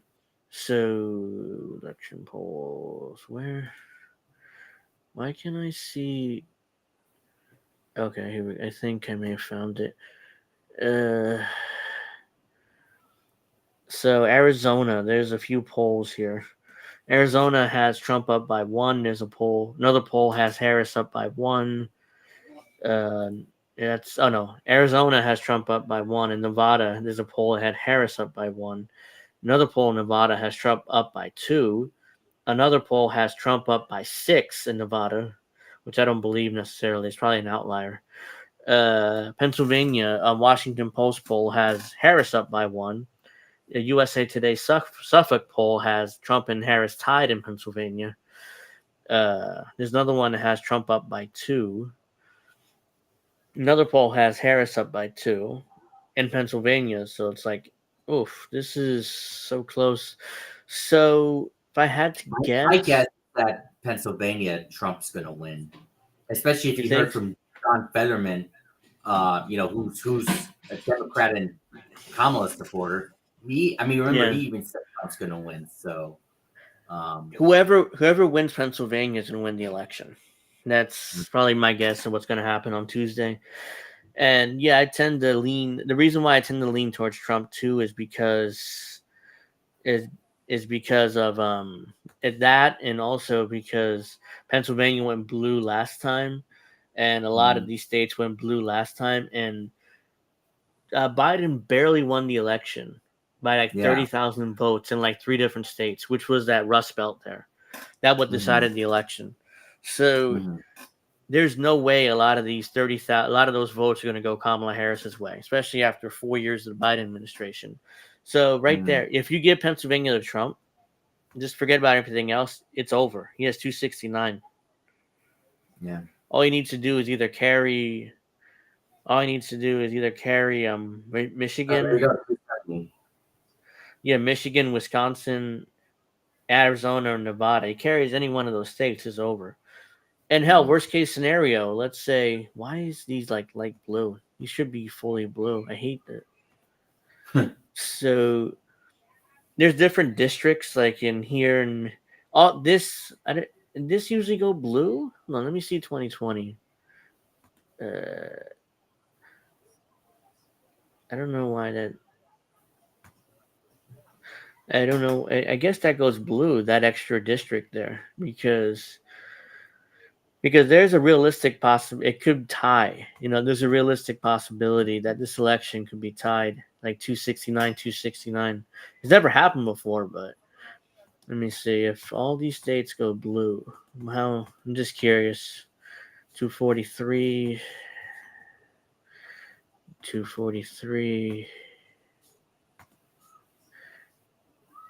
So that would be 268, 269. So if that's the map, it's pretty much a tie. And if it's a tie, it'll go to the House of Representatives. And whoever controls the House decides the president. And if it's going to be Republicans, Trump won the election at a 269 tie, which this map could be realistic. Because if Trump carries Pennsylvania and Harris carries these other states here on the Rust Belt, then that's going to be your result. But I don't think that's going to happen. If that happens, oh my God, whoever wins the House is going to win the election. So let's go. Let's put this back to Brown. Let's just do that. So Trump carries. I think whoever wins Pennsylvania is going to win the election. And already I'm hearing issues about ballots in the election machines in Pennsylvania. So there's something weird going on, and I know that Steph is from Pennsylvania, so be interesting because it's like, oh no, here we go again with ballot issues and stuff. Mm-hmm. Not everyone in PA is voting. No, I'm sure that's the case. Another thing I have to say is the fact that turnout's going to be lower, so much lower than 2020. Yeah. Because not 2020, they just sent ballots to random houses around the country. Mm-hmm. So doesn't matter the house was fake or doesn't matter the house was empty, doesn't matter it was abandoned, you got a ballot. So where you could very easily could have people, voting when they weren't supposed to and sending it back, and nobody knew the difference because nobody was checking. The excuse was the pandemic. So yeah. So Pennsylvania right now, so this day in the election. Oh, this is an interesting stat here. 2020. This is like really small, but let me see if I can. Here we go. So I want to show this real quick. This is this day in history, 4 days before the election. So the national, and today on this day, 2024, today Trump is up by 0.3% nationally. Yeah. In 2020, Biden was up by 7.9 points in 2020. I mean, look at that difference. Yeah, in 2016, Hillary Clinton only got 1.6 points. Wisconsin, the average of polls have Kamala Harris up by 0.3 points. And Kyle Kalinske is still making videos today saying that Harris is leading in the polls. She isn't. She isn't. The most recent polls have Trump up. And he's pointing to polls, and I haven't seen his videos lately, but I would guess what he's pointing to is polls that these progressive organizations run in these states. Usually it's like Act Blue and stuff like that. He points to these polls like, dude, that's a left-wing polling organization. Of course it's going to come out Harris winning. It's not like it doesn't mean anything in the grand scheme of things. So right now, Wisconsin, Harris is up by 0.3 points on average, which is under a point, which means it's pretty much a tie. In 2020, Biden was up 6.8 points in Wisconsin, and Hillary Clinton was up 5.5 points.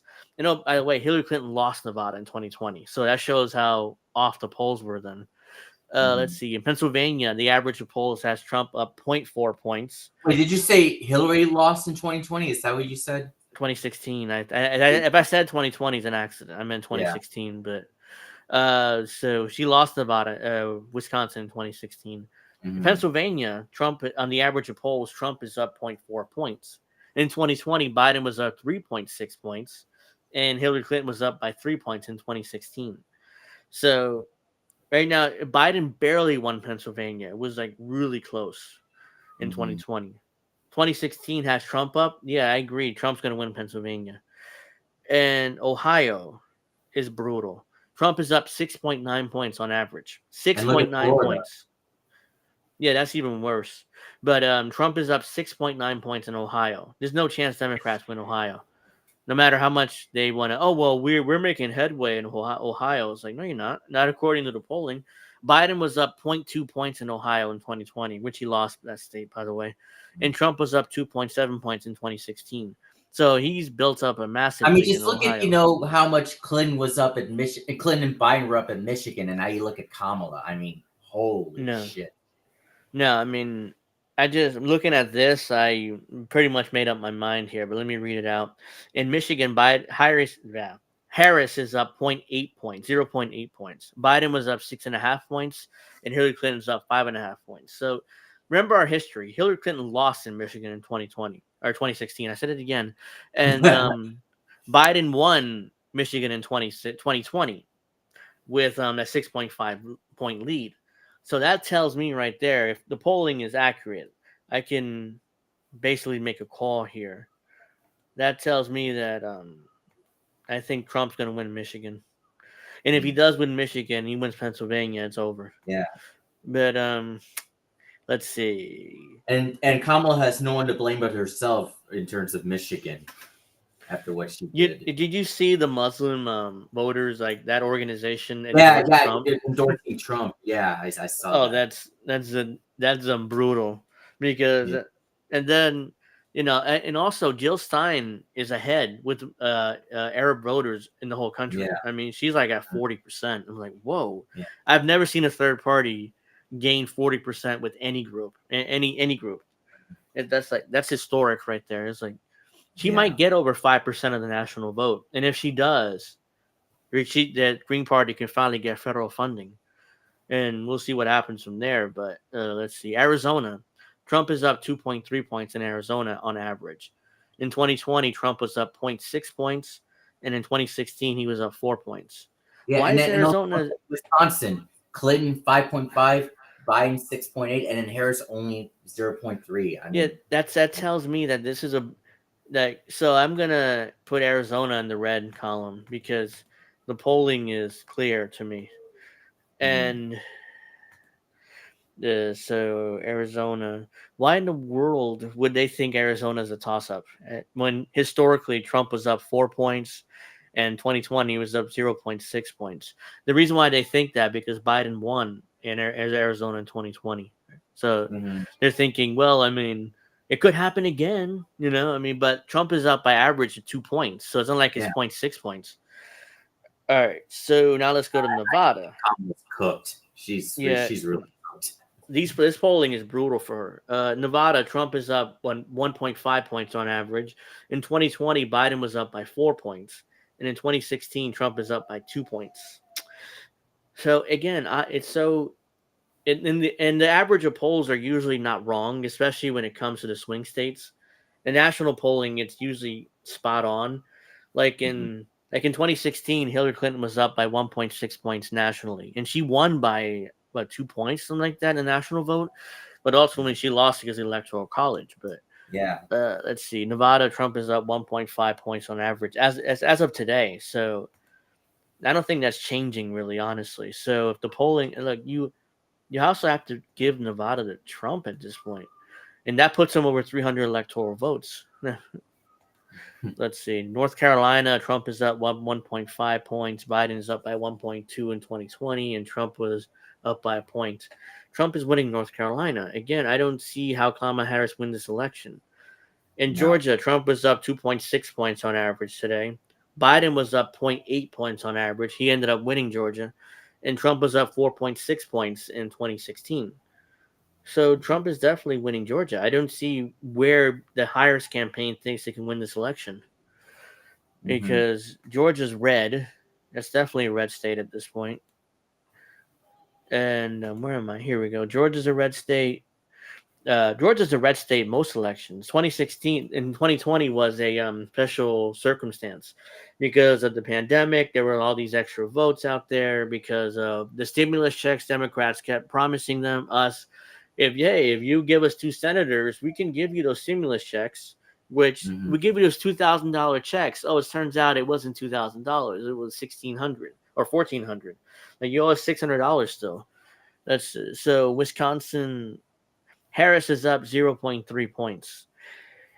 And looking at Wisconsin, I mean, the polling is trending towards Trump, even though on the average Harris is still up barely. But so even if you give her Wisconsin, the election is pretty much over.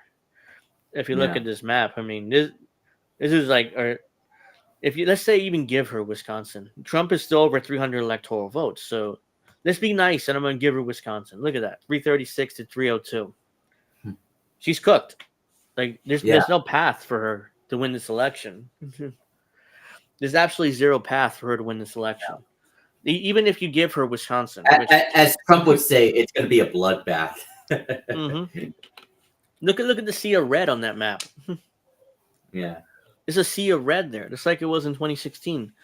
Even though Hillary won the popular vote by like 2 points, but that's again, I think we talked about it last night briefly, right before we wrapped up, because of New York and California. The 2 biggest states are blue states, and New Jersey is also a heavily populated, dense state. So a lot of us going to vote blue. So I didn't vote blue; I voted third party, but we're all going to vote blue here, which is why Democrats usually win the popular vote.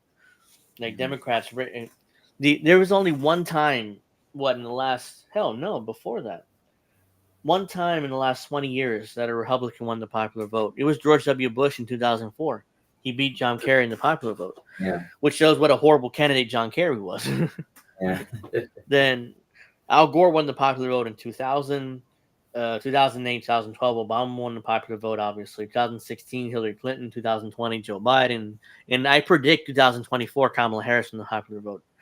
Again, that's my prediction. I can't tell you, even though right now Trump is up by the average of polls nationally, but with New York and California overwhelmingly voting blue, I don't see how he wins a popular vote. Mm-hmm. If Trump wins the popular vote, that would show what a historically bad candidate Kamala Harris was. Yeah. And ultimately, the Democratic Party threw her under the bus as a Mhm. sacrificial lamb because this map, like all the polling shows me, there's no way she can win this election. Like where are the numbers coming from? Where are the votes coming from? Because the numbers are clear. And polling usually turns out to be pretty accurate unless it's about Trump. And then usually they're off by a lot. But like you look at 2016, Hillary Clinton was up by 5.5 points on average in Wisconsin today. And she lost Wisconsin. A second, I'll be right back again. Okay. I'll just blabble on here. And in Michigan, Clinton was up 5.5 points as well, and she lost Michigan. So the polling was really off in Michigan. Oh, well, Milo might want to come in my room, possibly. Let's Milo see. Helpful Harm Penn is a city. I don't know. Here's the kicker. Poors lose no matter who wins, 100%. Let's see. Same in Lancaster County, PA. The rest of the signs are Trump. Yeah, I mean, if you go to certain parts of PA, it's definitely just Trump. Marcy says, I only seen one Harris sign in my area. And depending what state you live, that's a brutal condemn. Like if you only seen one Harris sign in your area, depending what state you're in, that's not good. Let's see who else. Yeah, so as of now, I mean, this is pretty much gonna be my map. Even giving Kamala Harris Wisconsin, she still loses by quite a bit, even if she wins a popular vote, guys. So but most likely, I do think Trump is gonna end up winning Wisconsin because the polling is trending towards him, even though Harris is up by like 0.3 points in Wisconsin. So if you give Trump Wisconsin, let's just do that. 311 electoral votes. That's more than what he won in 2016, I think.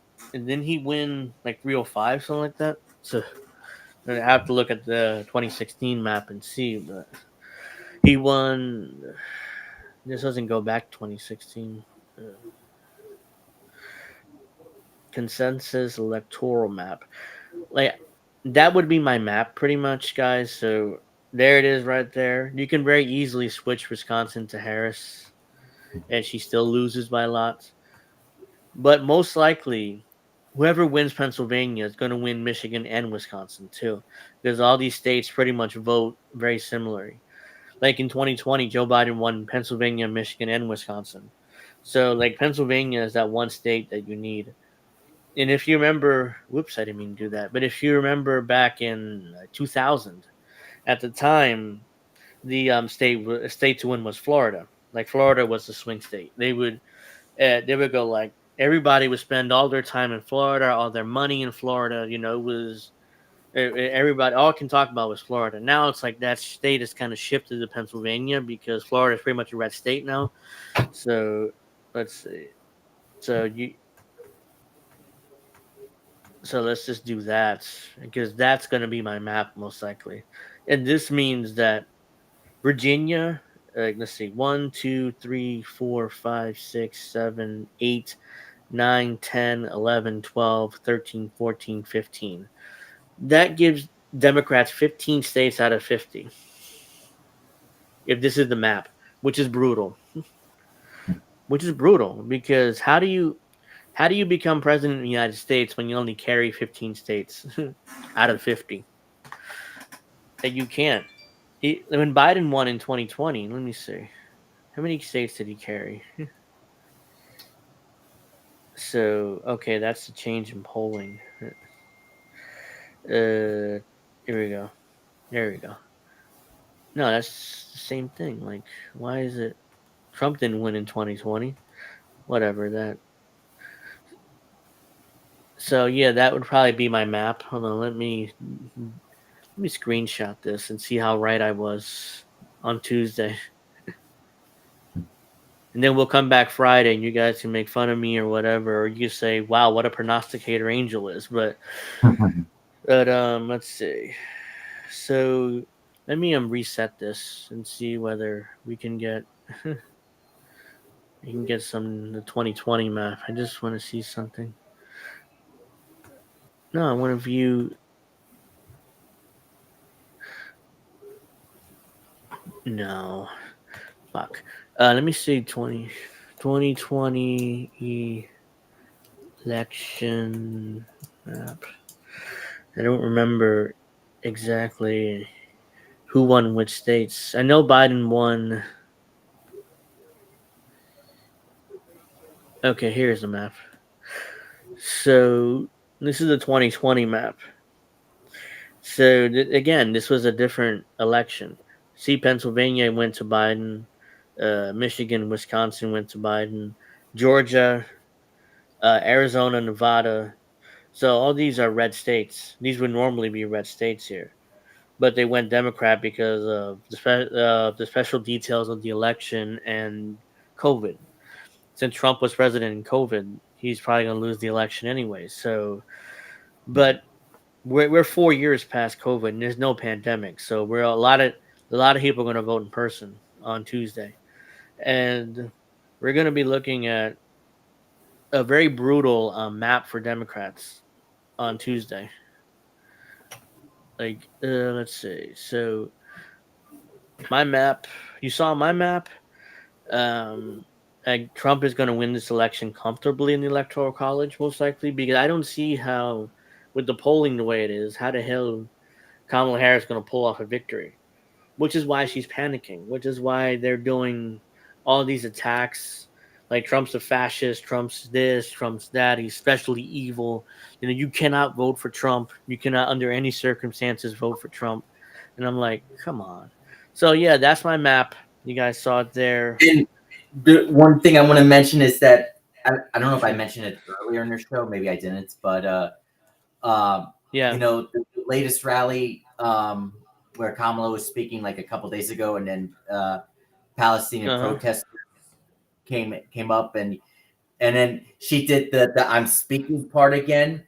I could be wrong on this, but it tells me that she might be giving up because she says she's losing and she knows she can't come back now at this point. She's like, hey, you know what? I'm gonna lose, so I just don't care anymore. Let me just sink my campaign lower than it already is. I'm not gonna win, so what's the point? I think that she has to realize that the internal polling has to be brutal for the way they're reacting. They're lashing out against everybody. The internal numbers must be brutal. And look at the public numbers are brutal too. So if those numbers are brutal, imagine the internal numbers, how brutal they must be. Indy says none of the above fuckers. I agree, which is why I vote third party usually. So in this election I did too. Well, when he says none of the above, he really means none of the above, including Green Party. Well, yeah, to be fair, that's what he's like. I'm post-duopoly. He talks about being post-electoral politics, period. So, yeah, so the reason why I voted because it's like I got the ballot. Because if I didn't get a ballot, I wouldn't have voted. Like, there's no chance I would have walked around the corner here and voted for in the election. Oh, look at that. Sam Cedar actually talking to Tim Pool. Oh, no, but Jimmy Dore can't do that, right?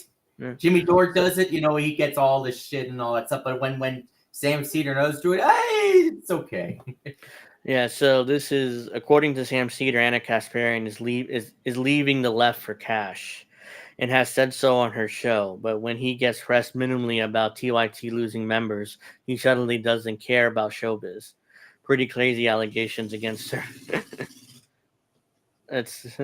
Like, where's a big right-wing pundit who joined a liberal network, like Anna Kasparian announcing she's leaving the left? You know what I mean? Or Dave Rubin. I mean, listen,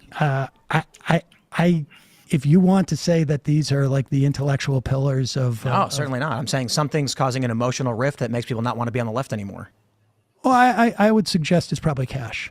Oh, I mean, you think like Anna you said, Kasparian wanted money? Oh, he's not taking she said as much as far as I know in the past. Anna Kasparian wanted money? I mean, on TYT. She said she would make more money by being not leftist? I don't know if she said that. But I know that on her show on TYT they have she's complained about not making more money. I don't know why she's still on TYT. Like, aren't they going to lose members who are progressives? I got to be honest with you. I don't really pay that much attention to like showbiz. Showbiz. Indy says my ballot is sitting on my desk. Well, I mean, when I did my ballot, I did the eeny, meeny, miny, mo thing on the third party, and I ended up voting for one of the third parties. I think it might have been either Green or Libertarian or something. I don't remember which one. It's an old Jimmy Dore tweet. I don't know why it popped up here. I'm looking for. Because you were typing TYT, and that was one of the famous clips. What it? So that's right. That's last year. Damn, I'm looking. I can't find it. It's a clip of. It's a clip of Cenk and Anna arguing like a couple days ago about calling Trump a fascist and stuff, and Anna has a problem with it. Anna Cenk, arguing or whatever it is, or Trump, you can type that, it should bring up. Yeah, I can't. Hold on, let me see. Cenk, Anna, something. Oh, here it is. For instance, because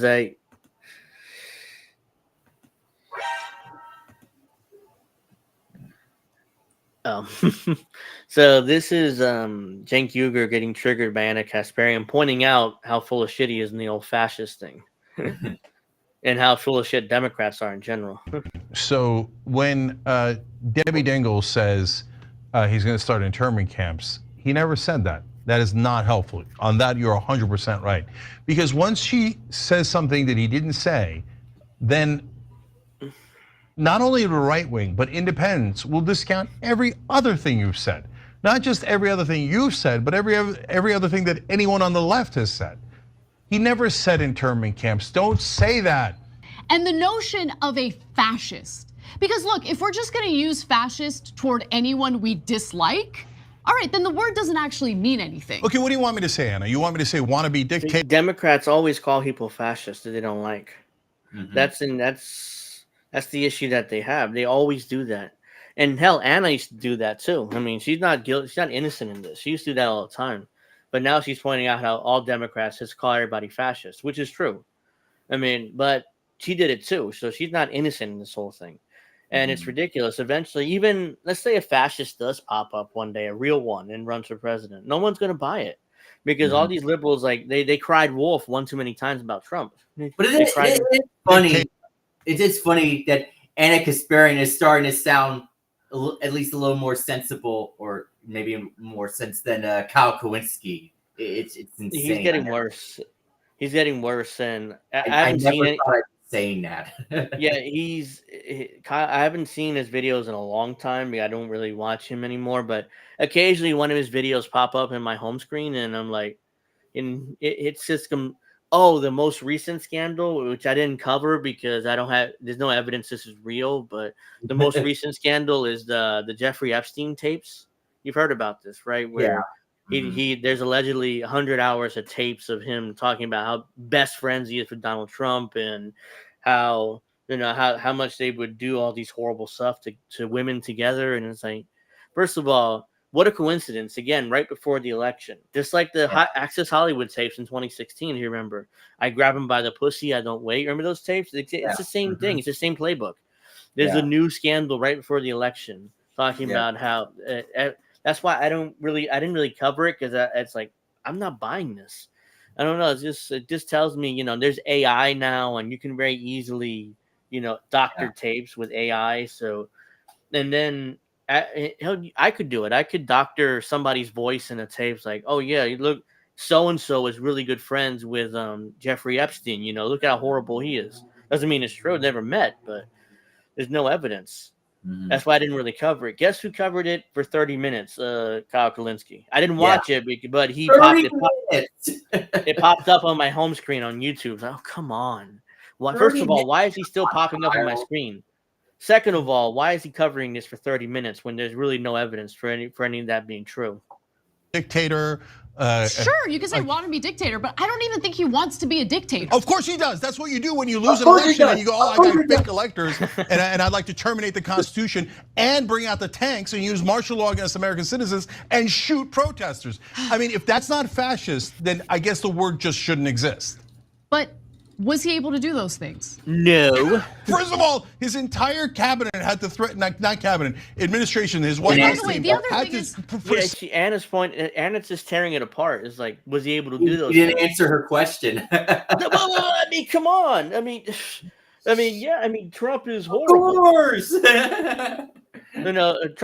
Trump. Say we're all going to mass resign if you roll out tanks against American citizens. Okay, so if you think he's a fascist, wouldn't that justify taking physical action against him? Yes, which is why there was 2 attempts on Trump's life, because everybody she's calling him a fascist. No, because that doesn't help. That devolves us further into fascism. Yeah, exactly. But there's a difference between somebody shooting someone, that's fascism, and saying, I disagree with them. Don't elect a fascist prick who says only white people are awesome and everybody else is garbage. You never said that. Trump never said that. Not even close. He never said only white people are awesome and everybody else sucks or whatever. And he's just straw manning Trump because he can't argue against Anna, so he's just straw manning. Oh yeah, I mean, he said white people are awesome and everybody else is terrible. No, he didn't. It should be banned. No, look, I'm not going to take a chance with a monster like that. I know you're focusing on whether or not you're going to vote for him. I don't give a damn about that, and that's not what I'm asking you about, Cenk. I don't think that this rhetoric, especially from elected members of Congress, is helpful at a time. I don't agree. Okay, all right. Okay, Anna, why do I not agree? Because Trump's helpful rhetoric. His rhetoric is awful. Okay, if you don't want to be called fascist, stop saying fascist things. It's not that hard. Okay. Not that hard. Oh, here, let me have dinner with Nick Fuentes, who's a Nazi, Kanye, who's a Nazi, and let me say. Now he's calling everyone a Nazi. Here's the thing about the Nazi Party. They're not very inclusive. They believe in a dominant white race. So there's no way Nick Fuentes. Nick Fuentes takes on Trump lately. He's not very kind on Trump lately. No, not lately. Yeah. So Nick Fuentes, who's Hispanic, he wouldn't be a Nazi. They wouldn't let him in. Kanye a Nazi? Kanye's definitely that thing in his head in that what a year or 2 ago, whatever that was. Yeah, that thing. He's referring to that, I'm sure. But yeah, they wouldn't let a black man be a Nazi. The Nazi Party is not. They're white supremacists, Cenk. I mean, they wouldn't let. In that case, I guess that means Cenk's a Nazi too. By his logic, everyone's a Nazi. So who disagrees with him? So it must mean Anna's a Nazi too, because whoever disagrees with him gets the Nazi label now. Let me say there's good people on the Nazi side. Oh, it could be pro-Confederate guys. Might be guys who are pro-slavery who are good guys. What? Let me do all of these things. Let me say that immigrants are poisoning the blood of our nation, a Nazi term that is only used in the past by Nazis. And then say, I'm going to ban Muslims, I'm going to do this and this and this to all the other ethnic groups, and then go, oh, I can't believe you called me a fascist. No, he is a fascist. Yeah, I mean, the whole Muslim ban thing that Trump pushed in 2016, they used an Obama administration law to justify it, which was passed in 2015.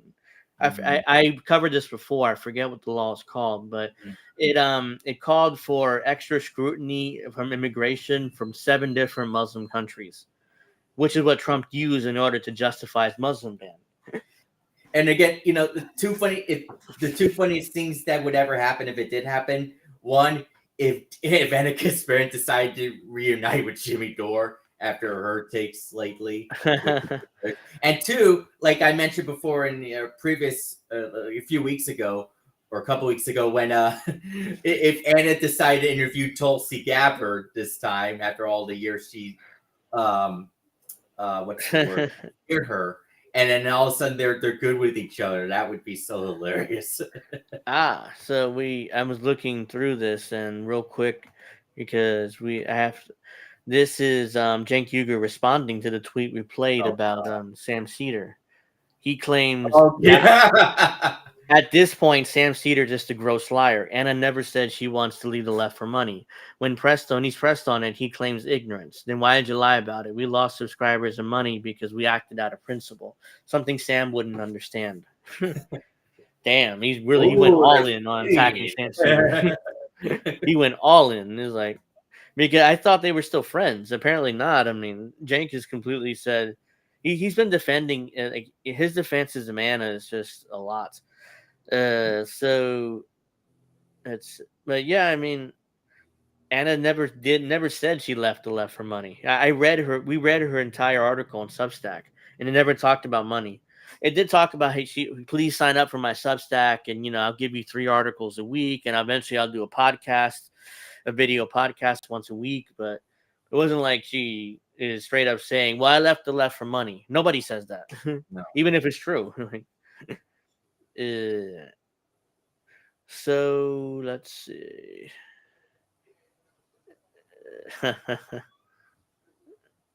Trump. It's the Young Turks are like, what the hell are they doing? So it's like they're trying to be breaking points. Mm-hmm. That's their new kind of pivot, because I don't think Anna's doing this on purpose. Not on. I mean, she's not doing it on. I don't think she's fully doing it on principle. I think it's like it's a strategy for her and Cenk. It's like, yeah, we're losing subscribers, we're losing ad revenue. We're the company is like, we're not doing well. So what do we do? It's like, oh, let's kind of rip off Breaking Point's model. Like, you can be more the centrist like Sagar, and I'll be more like Crystal Ball, but I'll yell and scream more. Like, and we'll get subscribers like that. So that's I think what their pivot is. I have no evidence for that. I'm just speculating, but that's what it seems they're going for. Instead of being that ultra left-wing progressive channel, which nobody really buys anymore.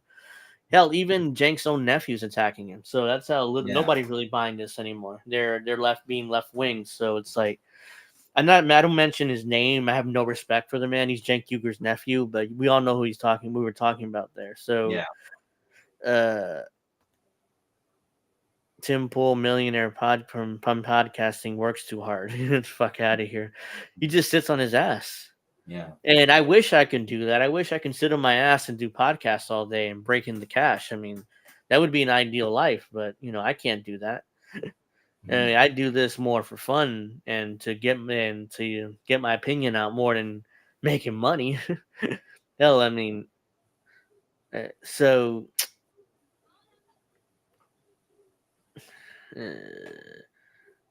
according to former TYT workers, Cenk only pays part-time wages for full-time work, doesn't provide health care to his workers, and Cenk allegedly stopped his workers when they tried making a union. Not making excuses for Anna, just wanted to explain why TYT workers turn evil.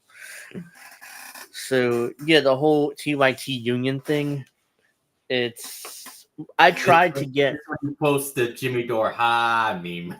Yeah, I would... but I tried to get that. I'm not sure if you know about this. The guy that did he worked for TYT and started the union, but he got fired. Yeah, but I remember when TYT, I remember reading that they had these union problems a few years ago. Yeah, and this one guy made a documentary about it. He worked for TYT. I tried getting him on my show, but he just ignored me. He went on recently? He went on the Vanguard show. The Vanguard. But he ignored me. It's like, hey, look, I have this podcast. It's small, but I do want you to come on and talk about this because I want to, I want to push the TYT union because they deserve more work and more money and stuff. He ignored me because his DMs weren't on. So I just tweeted him, publicly. It's like, hey, you want to come on? We'll work something out. And recently he went on the Vanguard. It's like, I mean, I see you want to go on the bigger podcast. That's fine, but you could have at least told me, hey, look, I would like to, but do the whole give me some bullshit like, oh well, my schedule doesn't allow it right now, blah blah blah. I was like, okay, fine. Like he went on Vanguard. I was like, okay, I get where you're coming from. So if they want watch me poop all day in the background while my cat scream. It's pop, not poop. If they want watch me pop my back out all day while a cat screams in the background. Sorry. So yeah, I guess I do have to start wrapping up soon. So yeah, I want to thank everybody for watching. Make sure you like and subscribe. Make sure you check out Pro Wrestling Talk tomorrow 8 o'clock. We'll be going normal episode next week. So I should be on at 9 Eastern tomorrow. Okay. Yeah, I said next week. It's tomorrow. Yeah. So thank you very much, everybody, for watching. I'm going to see you guys tomorrow night. If not, I'll see you guys next week for Angel in the afternoon. We'll be talking the election results and blah, blah,